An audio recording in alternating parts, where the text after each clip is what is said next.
In the busy heart of Mbali, a billionaire's son sat hungry until a poor waitress gave him her only meal.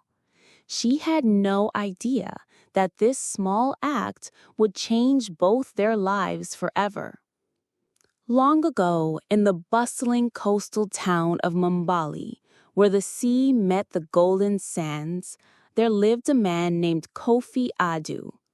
Kofi was the richest man in all of Mbali. He owned ships, markets, and more land than the eye could see. But though his pockets were heavy with gold, his heart was light with arrogance. Kofi had one son, Kwame, a boy with gentle eyes who could not walk. Though Kofi could buy anything, he could not buy his son's health. The boy spent most of his days in a carved wooden chair, watching the world from behind the palace gates.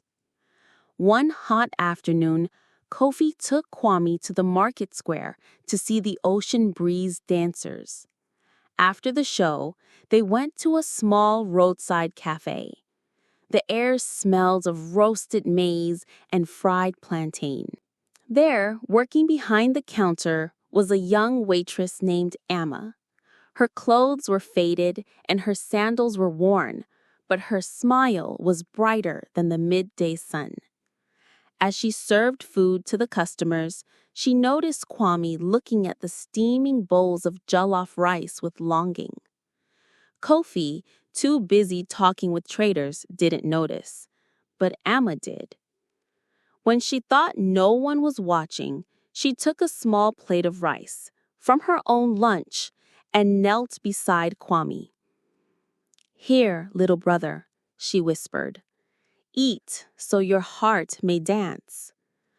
Kwame's eyes lit up, and he began to eat slowly. Amma sat with him, telling him funny stories about goats who wore hats and chickens who could count. For the first time in months, Kwame laughed so loudly that people turned their heads. Kofi, seeing his son's joy, walked over. "You gave him your food?" he asked Amma. She smiled shyly. "I cannot give much, but I can give love." Something shifted inside Kofi. That night, he could not sleep. All the gold he had, yet he had never thought to give his son that kind of food, the food of kindness.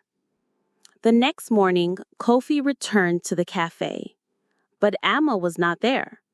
He asked around and learned that she was struggling to care for her own younger brother who was blind. She worked long hours just to keep a roof over their heads. Kofi's eyes softened. He went to her small clay house by the mango tree. There he offered her a job in his household, not as a servant, but as Kwame's teacher and companion. He built a new home for her and her brother, filled with food, books, and music. Under Amma's care, Kwame began to smile more, dream more, and even learn to craft wooden toys. And as months passed, Kofi changed too. He began using his wealth to help the market children, mend fishing boats for the poor, and pay school fees for orphans. The people of Mbali would later say, the richest gift Kofi Adu ever received was not gold or land. It was the day a poor waitress fed his son. And so in the town of Mbali, it became a saying, when you feed with love, you feed the soul.